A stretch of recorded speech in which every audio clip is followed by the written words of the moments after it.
Okay, so in this first lecture, I want to ask a question.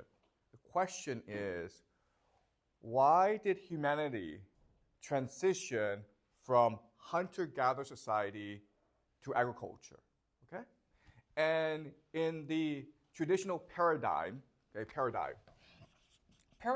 is a very sophisticated English word, and all it means is story or model or understanding, okay?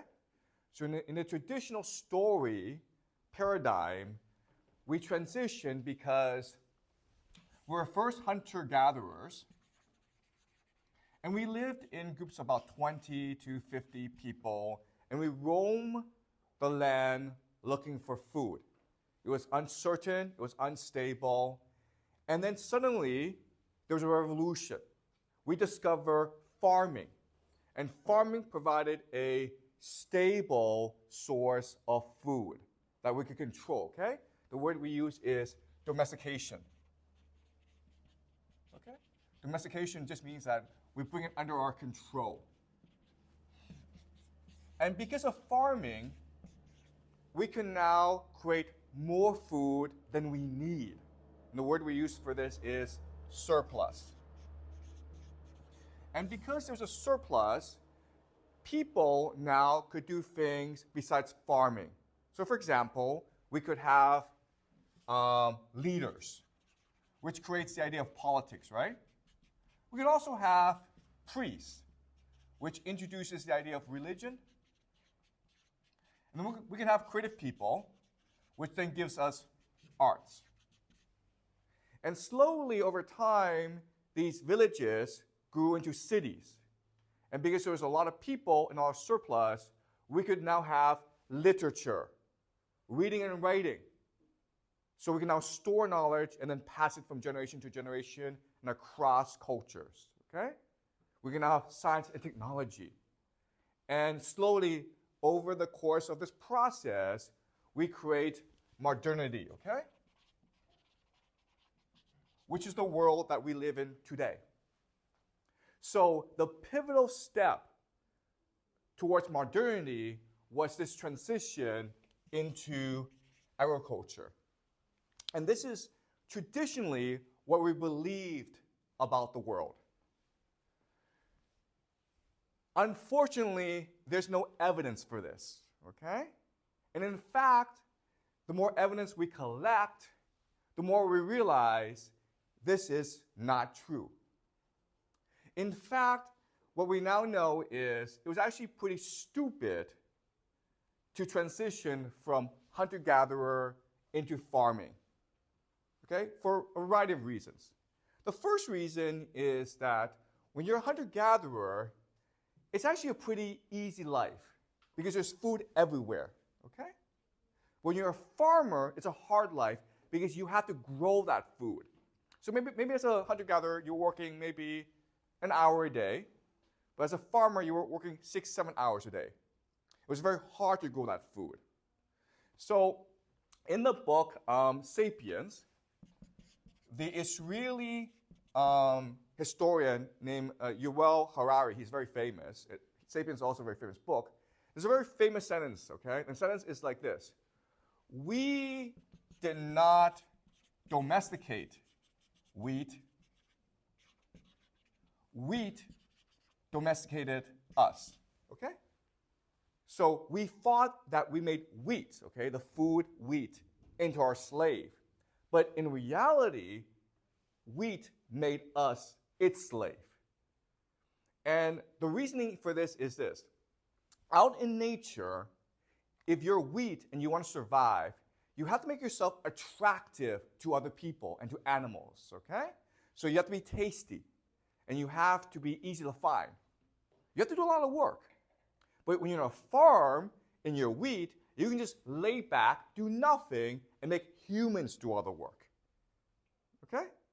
So it was a bad deal for humans and a very good deal for wheat. Okay, so that's the first problem. You actually do more work on the farm than you do as a hunter-gatherer, which means that now you have to have more children, right? You need to have labor to do all that work, which creates a problem of overpopulation, which means that you are using too much land, and then eventually the land becomes dead, okay?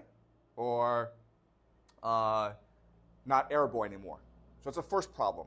Second problem is that we're able to dig up the skeletons of hunter-gatherers and farmers. And what we see is that hunter-gatherers are a lot taller than farmers. Why? Protein, right? Food. As a hunter-gatherer, you have access to meat. You have access to fruits and nuts and vegetables, okay? Your diet is varied and very nutritious. But as a farmer, you're eating only what you grow, which is mainly wheat and some vegetables, okay? So you're not getting that much nutrition.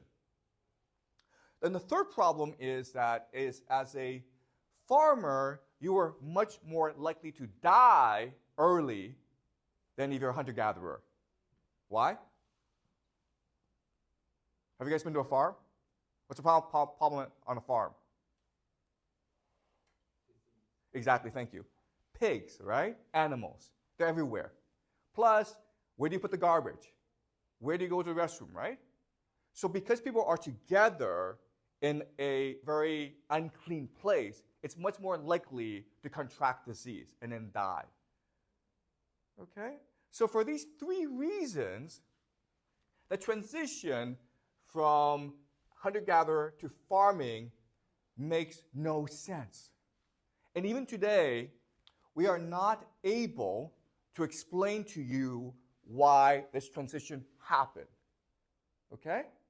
We don't know why we did this.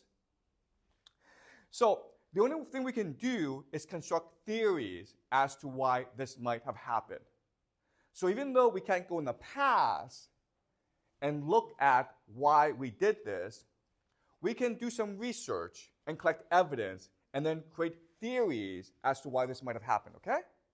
So there are 4 different disciplines from which we can collect evidence. The first discipline is called archaeology. Archaeology is just the study of the past. So basically you go and you dig stuff up and you see what you can find, okay? Maybe you can dig up someone's house, or you can dig up someone's skeleton, or someone's clothing, okay? And from that, you're able to figure out what happened in the past. And so 3 pieces of evidence from archaeology we will look at today are Gobekli Tepe, Jericho, and Catal Hoyuk, okay?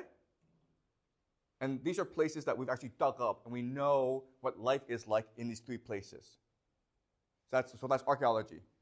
Second discipline we can look at is anthropology. And anthropology is the study of other cultures. So in other words, there are places still on this planet where people live a hunter-gatherer lifestyle. Maybe in the Amazon, maybe in Australia, maybe in Africa, okay? And so we're able to go and study these people to understand why, how originally we thought, and why we might have transitioned into farming, okay? So anthropology. The third field that we can look at is psychology or neuroscience. Basically, how the brain works. How do we feel? What motivates us? Why do we behave the way we behave? Okay, so that's a third field we can look at. The last field we can look at is primatology, the study of primates, okay, or monkeys.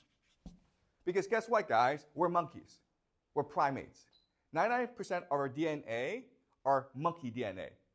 So we can look at certain groups of monkeys to understand how they behave. And there are 3 types of primates that we look at very closely. Okay, the first is gorillas. We also look at chimpanzees. And we look at bonobos, okay? Chimpanzees and bonobos are very close to us. Genetically, they're the closest to us of all the primates. So by looking at these 4 different fields, we're able to collect evidence to construct theories as to why we transition from hunter-gatherer into farming, okay? So now I will share some of these theories with you. And again, what's really important to understand is we don't know what happened. We can only guess about what happened. So the first theory is the idea of coercion. Okay? And what this basically means is that there's an elite group of people who didn't want to work. So they made everyone else work. Okay? So that's coercion. And the evidence for this is that, well, guess what? Gorillas do this, right? If you study gorillas, you will see that they always have an alpha male. The male who's bigger than everyone else and who makes everyone do all the work. He just sits and naps every day, but he gets all the girls and he gets all the food. Okay? So gorillas. That's the first theory. The second theory is war. Okay? And the idea here is that if you are on a farm, it's easier to protect yourself in a time of war than if you're out in the forest, right? You can build walls around your farm. You can defend yourself a lot easier. You can see the enemy coming. Okay? So, war. The evidence for this is that chimpanzees, okay, again, who are like us, they go to war a lot. They're very violent. They're always fighting each other. So the argument here is that we human beings are just a violent people who are always at war, and we must be afraid of each other. And therefore, when we have the chance, we'll settle down, build fortifications, build walls, and fight each other, okay? That's the second theory. And again, the evidence for this are chimpanzees. The third theory is respect for elders. Meaning that as a hunter-gatherer, it's very hard on old people, right? So at a certain point, you're going to have to leave the old people to just stay there and die. And maybe we as human beings, we are biologically programmed to take care of elders for whatever reason, okay? And again, the evidence for this is anthropology, where every culture respects its elders, right? So that's a third theory. The last theory is religion. Okay? Meaning that we settle down in order to celebrate a religion, to practice a religion. And just to be clear, there's evidence and arguments for all four theories, and there are scholars who argued for different theories, okay? But the consensus, what most people agree on today, okay, most scholars, not every scholar, but most scholars is religion, okay? So let me explain why we think the answer has to be religion, slowly. All right, okay. So, coercion. While it is true that with gorillas, there's an alpha male who controls everything, the problem is that if you look at gorillas, the alpha male is huge, okay?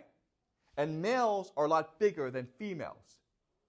So it's possible for one gorilla to exert force and pressure on the others, okay? With human beings, that's harder, right? Because let's just say a 9-foot giant human being comes into this room and it's like, I'm now your boss. You have to grow food for me. You have to give me all your women, okay? What can we do as a class? Beat the crap out of him, okay? You understand? Because we have big brains. And these big brains allow us to cooperate together, okay? So this guy's around, and at first we're afraid of him, so we let him do whatever he wants. But then he goes to bed, and then we as a class discuss, hey, what can we do? Well, we can make weapons, right? Or we can trap him. Or we can trick him. We can give him poison food. Okay? So coercion among humans is very, very hard to do. The worst case scenario, we can't beat them up. What we'll do is just run away. Okay? Does that make sense? So we don't think coercion is an explanation because there's so many ways for us to fight back and to rebel against bigger people, okay? So coercion doesn't really work. War. Okay, so we don't think war is a good explanation either. So it is true that chimpanzees are naturally violent, okay? They're always beating the crap out of each other. But guess what? Bonobos, who are actually closer to us genetically than chimpanzees, they're actually very peaceful.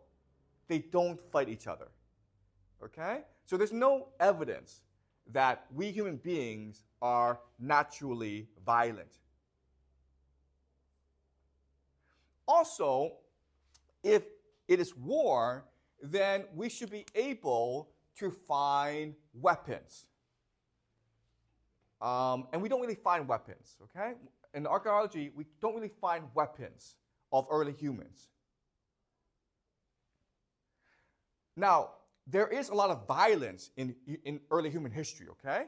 There's human sacrifice, there's group burials where a group of people are killed, but that's basically violence within a group. We don't find evidence of large violence among different groups, okay? We don't find that. So war, we don't really think is a possibility. Now, it's possible that in the future we'll find evidence. But I'm just saying that right now, in archaeology and anthropology, we do not have any evidence, okay? Then we look at respect for elders. And even though this is a valid theory, there's an argument that back then, they didn't really care about dying that much. And the reason why is that for most of human history, we human beings have seen life, history, as a circle, right? So for example, right now it's summer, it's going to turn into fall, then winter, then spring, then summer again, okay? So the world, history, moves in a cycle. Well, human life also moves in a cycle. You're born, you die, then you're reborn, then you die again, then you're reborn again, okay? So back then, they really didn't care if you died. In fact, if you're an old person, you're probably like, you know what, I'd rather be dead. And then, so if I die, I'll either be reborn or I'll go into the spirit world, okay? So they didn't really fear death, or they really didn't see death like the way we saw death, yeah? What is the evidence for this? Okay, that's a great question, okay? So the evidence for this is what we understand about their religion, which we will discuss later on and in next class, okay? All right. So that leaves religion as the most likely possibility. And this is what most scholars believed happened. And so we're going to look at 3 different archaeological sites. The first is Gobekli Tepe. The second is Jericho. And the third is Catal Hoyuk, okay? All right. So I'm going to draw up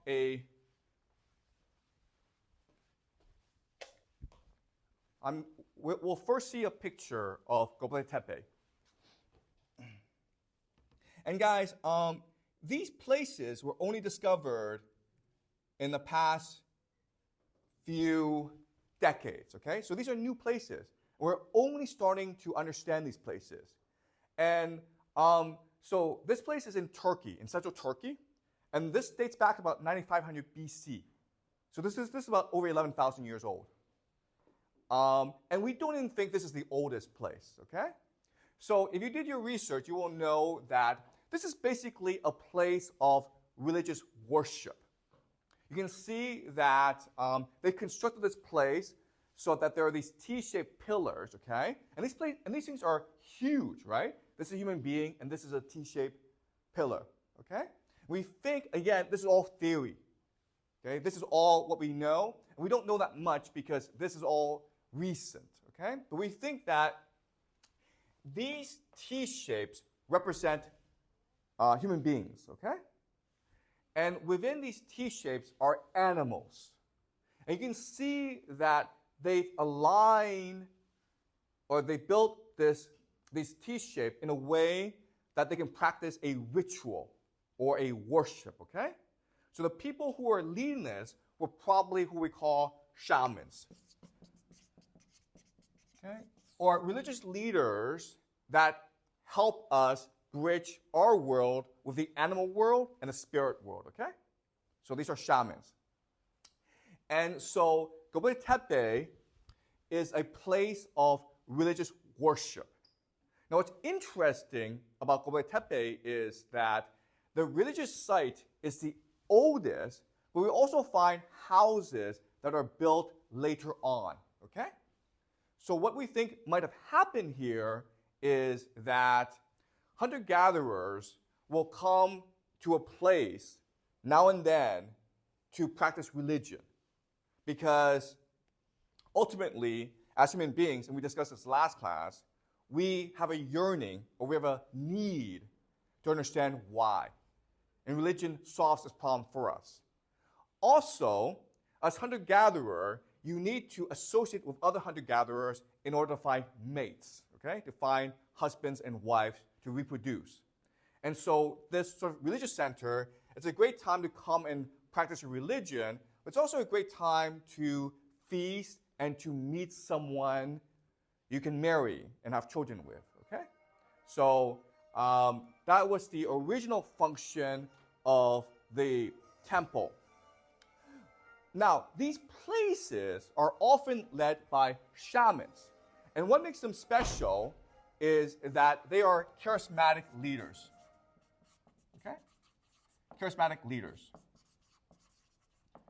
Charismatic leaders are people like Mao Zedong, Barack Obama, Bill Clinton, okay? They're people who, for whatever reason, people just love them and want to follow them.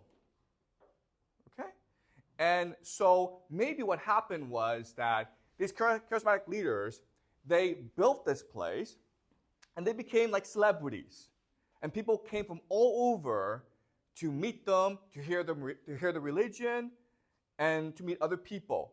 And over time, some people even chose to stay with them and build houses to celebrate them, okay?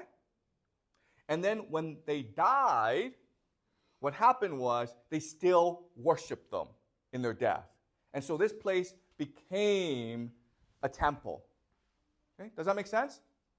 So that's one theory about Gobekli Tepe. There are other theories, okay? There are some people who will tell you that space aliens came down and built this place because it's so sophisticated, okay? But, so there are different theories, but the one that scholars most agree with today, okay, is that it was a religious center. Any questions before I move on? So these leaders spread religions or others spread religions? Okay, so that's a great question, okay? Where does religion come from? And this is something that we will look at very closely next class. And the answer is this, okay? Even though we all have the need for religion, we don't all have the ability to produce religion, okay? So who these charismatic leaders are people who have visions or dreams of God or the spirit world, okay? And then they present their visions to other people. And we have people like this throughout human history, right? So think of Jesus. Think of Muhammad. Think of Buddha. Think of Confucius, right? These are people who have these visions of God or of spirituality or of a new world and present to people. And because they're charismatic, they're able to attract followers and spread their religion. And that's what probably happened here as well. Because as you can see from this picture, it was very hard work to build this temple. Okay? This is 11,000 years ago. They didn't have bulldozers. They didn't have shovels, okay? This is all by hand. So for them to want to dedicate their lives to building this temple because it took a long, long time, right? It took years and years and hundreds of people. Well, you needed something called religious devotion, right? Faith. Does that make sense? Okay? And again, throughout human history, we've seen this, right? So think of Christians, think of Buddhists, think of Muslims, religious faith. So that's what built this. Okay? So does that answer your question? Yeah. Okay. Any more questions before I continue? Yeah? Temple built like this for a reason because there are lots of layers and like a maze. Okay. So that's a good question. Why is a temple structured like this? Okay? And the answer is that there's cosmological significance to the structure, meaning that on a certain time of the year, what will happen is that the sun will hit this place in a certain way. So it's almost like a clock. Does that make sense to you guys? They designed this in a way so they can tell time. But their intention was not to tell time. Their intention was to connect with the outer world. Right? Does that make sense to you guys? So they were extremely sophisticated. They knew a lot about the way the stars worked. Okay? So basically, for them, this is science. Okay? Today we say this is a religion, but their science back then is no different from our science today. Okay? Does that answer your question? Okay. And you had a question? Did the leaders, like the religious leaders, they just made up the vision, or they really had the vision? Okay. So if you talk to any religious people, they saw it, okay? They were there. They talked to God, right? So we're like, well, that doesn't make any sense, but they really believe it. And that's why they're able to convince their followers. Okay, so you go back to, so in the future, we will look at someone like Muhammad, who had religious visions in a cave. And you're like, did he really see an angel? Well, he thought he really did. Okay? And in fact, in our research, what we discovered is that people who use something called psychedelics, okay? Do you know what psychedelics are? Psychedelics are drugs. What these drugs do is they shift your neural system so that you see the world in a different way. When you do that, you're able to have different visions, okay? But we also know that if you go hungry for a long time, or you meditate for a long time, you're able to see different things. So from their perspective, they actually saw this thing. Okay, even though we don't think it actually happened. Does that make sense? For them, it's true. But maybe for us, it's not so true. Okay? All right. Any more questions before I go on? All right. So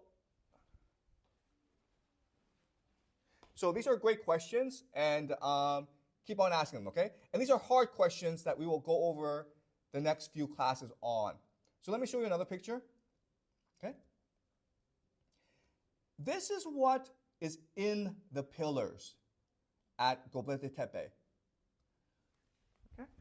Now, what's really interesting about these pictures, okay, is that these are animals in the motion of hunting. So the fox, right? The way the fox hunts is the fox jumps up in the air and then goes down and attacks the prey. So this is in the motion of attack. Why would they do that? What's the point of having animals on these pillars? Why would they do that?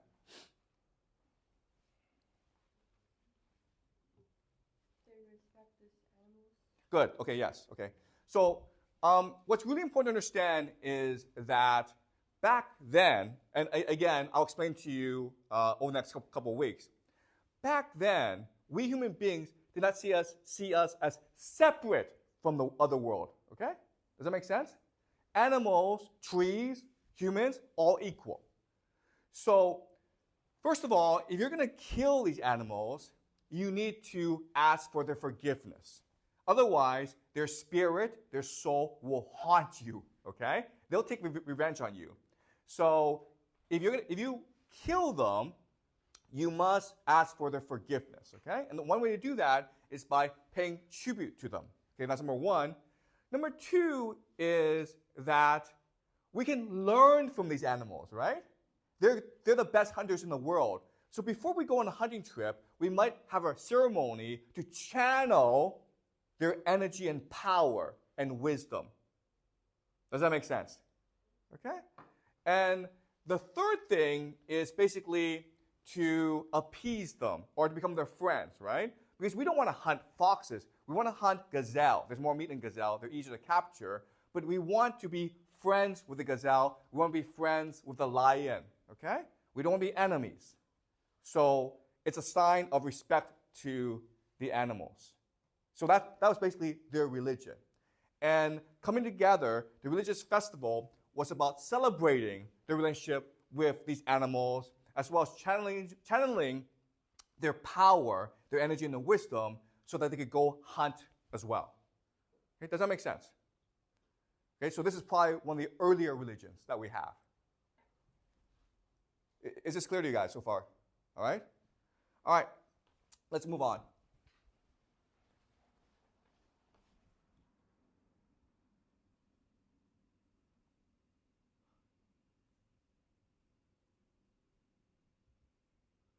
Okay, so now this is Jericho, okay? And Jericho is part of something called the Natufian culture. And the Natufian culture appeared about 13,000 years ago, or even more actually, maybe 15,000 years ago, in a place we call the Levant, okay? The Levant is basically the Middle East, Israel and Syria. And what was special about the Natufian culture are three things. First of all, they were sedentary. Okay? Sedentary basically means that they basically stayed in one place. Okay? Remember, hunter-gatherers, they roamed around. They moved from place to place. But they were hunter-gatherers who were sedentary, okay? They were not farmers. They were hunter-gatherers, but they stayed in one place. And the reason why we know, there's a lot of evidence, but one reason why we know is that they basically hunted gazelles. Gazelles are like deers, right? And the thing about gazelles is their teeth color is different according to the season. So in the summer and in the winter, it's because they eat different foods, okay? So the teeth color is different. So we're able to dig up these gazelle bones, look at their teeth, and recognize that,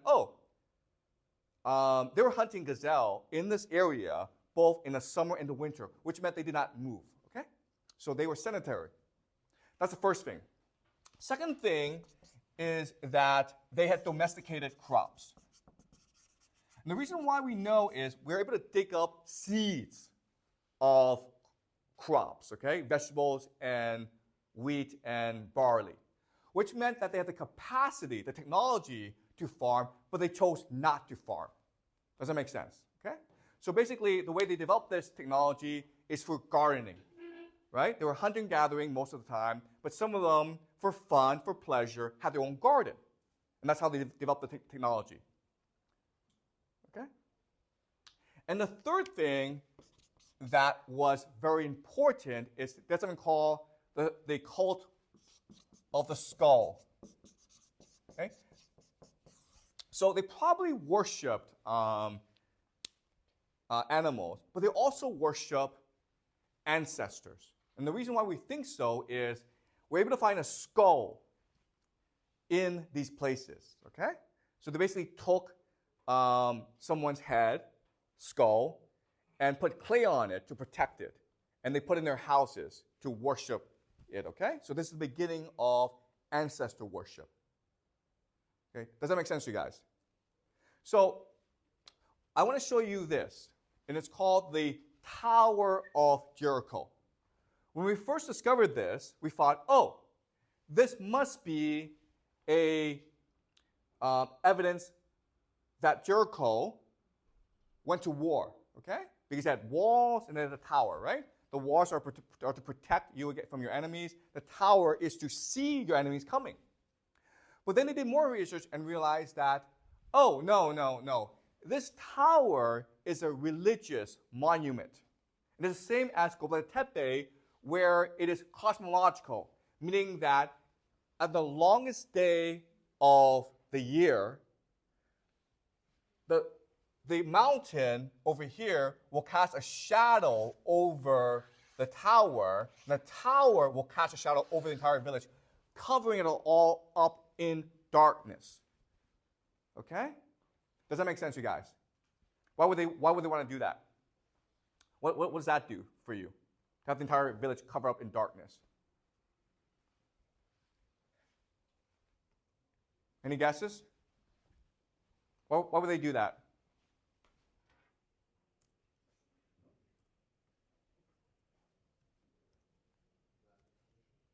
Excuse me? What do you mean by that?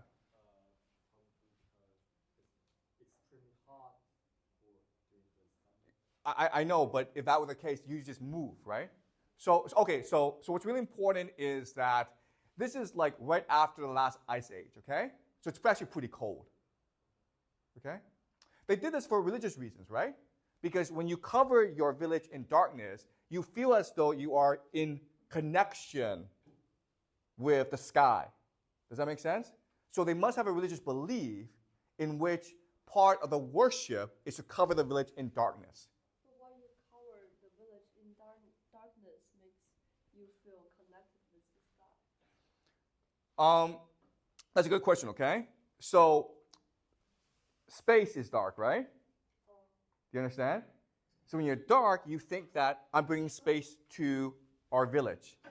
So I'm collapsing the distance between space and my village, right? So if you make your village bright, you feel connected to the sun.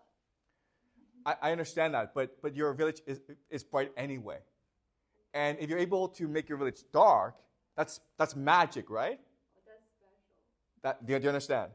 Okay?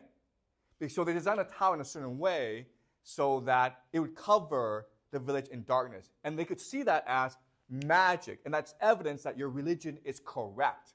Does that make sense? Right? Because otherwise, how do you know your religion is correct? Only by performing magic can you show that this charismatic leader, okay, who came up with this idea, speaks to God. Okay? Does that make sense? Okay, so let's look at certain pictures of skulls, okay? Because this was actually very common back then.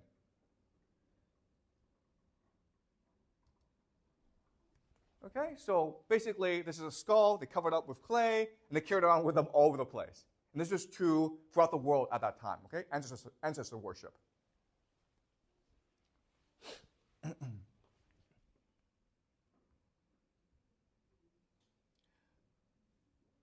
Okay, so this is another picture of the skull, okay? Let me ask you why they would do that. Their ancestor is dead. Why would they do that? Why would they have the skull around?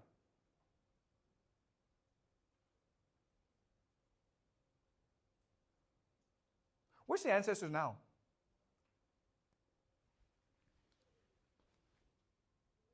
Where's the dead person? The spirit world, right? Someplace in another world. And therefore, having the skull around allows you to communicate with that world and learn its secrets. You understand? And some of the secrets may be like how to construct the tower in a way that you're able to cast a shadow over the village. Okay? So that's their method of scientific discovery. Does that make sense? To communicate with the spirit world through your ancestors. Okay? Does that make sense? Okay. The point I'm trying to tell you is that their level of intelligence or their understanding of the world is just as sophisticated as our understanding of the world, okay?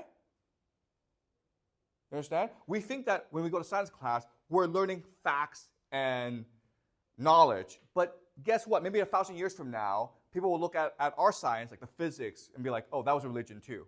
Okay, does that make sense? So in terms of intelligence, they were just as creative and as sophisticated as we are today. But they just had a different set of beliefs. Okay? All right, so the last place I want to look at is Catal Hoyuk. Okay? So Catal Hoyuk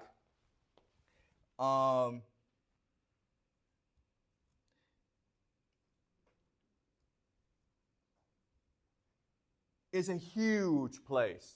okay, in Turkey as well. Pretty far from Gobekli Tepe, but about the same place. And this dates back to about 7500 BCE. And as you can see, it's a huge village. And we think that at its height, okay, maybe this was around for about 2,000 years, but at its height of development, of civilization, it had about 8,000 people. That's a lot of people, guys, okay? And the thing that about Catal Hoyuk that stands out is, first of all, it's huge, okay? Second of all, they didn't have a place of worship or government, okay? Meaning that all the houses were the same. It was a very egalitarian society. Everyone was the same. And what's even more interesting is that if you go to every house, there's a site, the living room is basically a temple unto itself. It was a place of worship and religion, okay? Meaning that the first, like Catal Hoyuk, is a place where religion permeated or was in every place they were, okay? So we think that Catal Hoyuk is one of the first religious communities. Remember that before, religious sites or places you went to maybe once in your lifetime or maybe once a year, okay? But it wasn't part of your everyday life.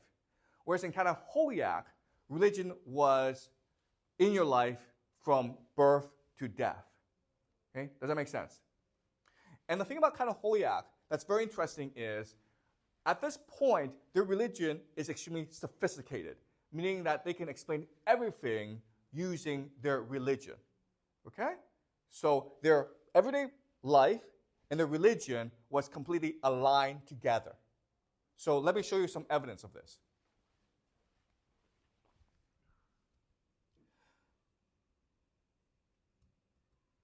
Okay, so this is a painting that you will see in every house, or most houses in Catal Hoyuk, okay? All right? So you're like, what is going on here? So, again, there are different theories, but let me explain to you what most scholars believe to be the accurate theory is, okay? So this is just a theory. We have no evidence for this, but this is what we believe. We believe that the people at Catal Hoyuk, they worshipped a mother goddess, okay? Because the mother goddess is what gives life to everything, right? Think of Mother Nature. Think of a woman giving birth to a child, okay? So they worship a mother goddess. And the mother goddess is represented by the bird, because the bird flies all around the sky, right? So the sky belongs to the bird. Now the bird can take different forms. This is a vulture, right? So the mother goddess can also take the form of a vulture. So what's going on here? Why is the vulture with headless people? Okay?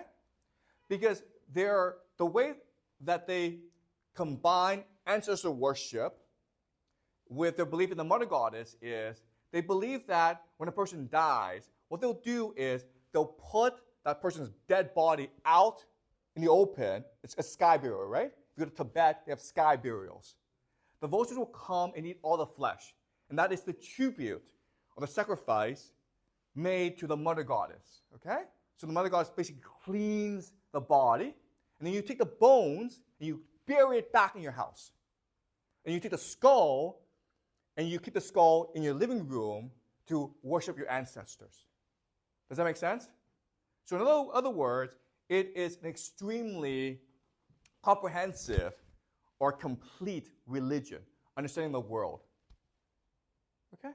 Is that clear to you guys, what the religion is?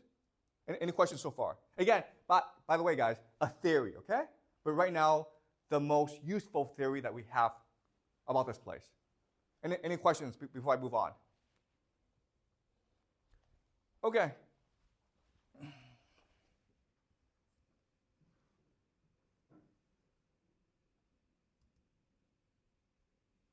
So what's going on here, okay? Now, this again also is in Catal Hoyuk in many houses. So what's going on here? Okay, so different scholars have different interpretations of this, okay? Clearly, this is a hunt, right? This is a hunt. And some people believe that these human beings who are, part of the Catal Hoyuk people, they are mocking or taunting or laughing at the animals as a way to subdue them, to tame them, okay? To domesticate them. That's one theory. But another theory is that what they're really doing is dancing because they are worshiping or paying tribute to these animals they're about to kill. Or they're trying, so this goes back to Gobekli Tepe, right? Where they're trying to respect the animals, right? Dance with you, we're friends. I'm sorry I have to kill you, but hey, we're only taking your meat. Your soul, right, is still going to be reborn. Or it's going to go to the spirit world, okay?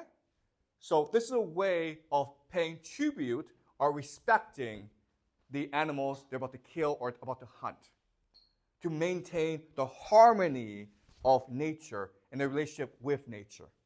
Does that make sense, guys? Okay?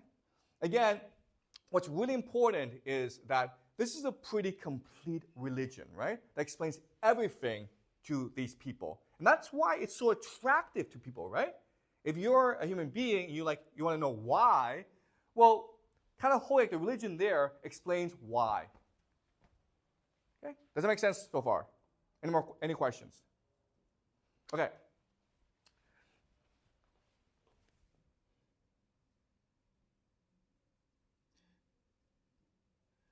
So this is a picture of the mother goddess, okay?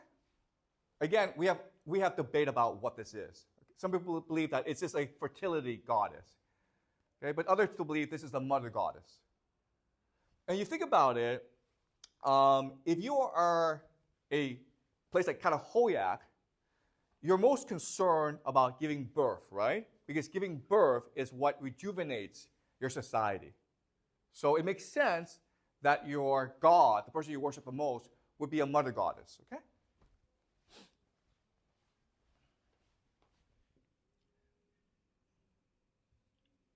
Okay? This is clearly a bowl. And if you see pictures of Catal Hoyuk, you will see that they have many, many depictions or pictures of bowl in their house, okay? And what we believe, again, this is a theory, okay? What we believe is that if the mother goddess represents life, okay, giving life, the bowl represents vitality, energy. And so it's the bowl that gives the mother goddess the energy to give birth, right? Does that make sense? So the bowl represents the male, the mother goddess represents the female. But only if the male and the female conjoin, they come together, will you have life. Okay? So this is another picture. Clearly, okay, they're not hunting, okay? Clearly, they are worshiping the bowl. Does that make sense? They're paying tribute to the bowl. Okay? So, are we clear about this? How religion was a fundamental part of people's existence when they chose to become sedentary, okay? Or they chose to settle in one place. So let's go back to the original question, and I'll take questions. The original question is, why did people transition into agriculture? And the theory that most scholars believe is because of religion. It was because people had a religious need that they came together to have these religious festivals. There were some charismatic leaders who were so brilliant that people chose to settle down with them, okay? And so they became sedentary. They developed a religion around the sedentary lifestyle, which included ancestor worship. But over time, because you're in one place, you're going to deplete the resources of the area around you, right, of the forest, which means that you must go to farming, okay? Does that make sense? So, but then eventually, because you have so much population and you farm too much, you're forced to move somewhere else. And when you move somewhere else, you actually bring your religion with you, okay? And that's how we can explain the transition from hunter-gatherer to agriculture. And there was no one spark or one moment when this happened. We think it took thousands of years over time because ultimately the hunter-gatherer lifestyle was so much more attractive to people, so much easier and attractive to people than the farming lifestyle. Okay? But the benefit of the farming lifestyle is that you had a religion, and that's why people chose ultimately to farm. Okay, so that's it.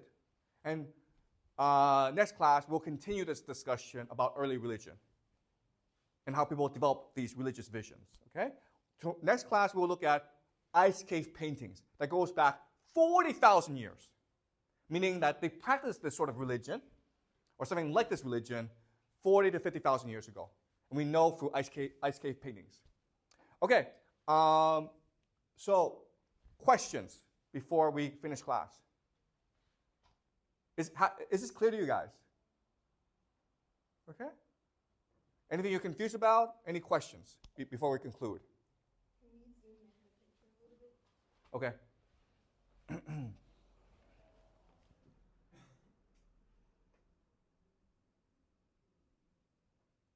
Okay. Do you see it more clearly?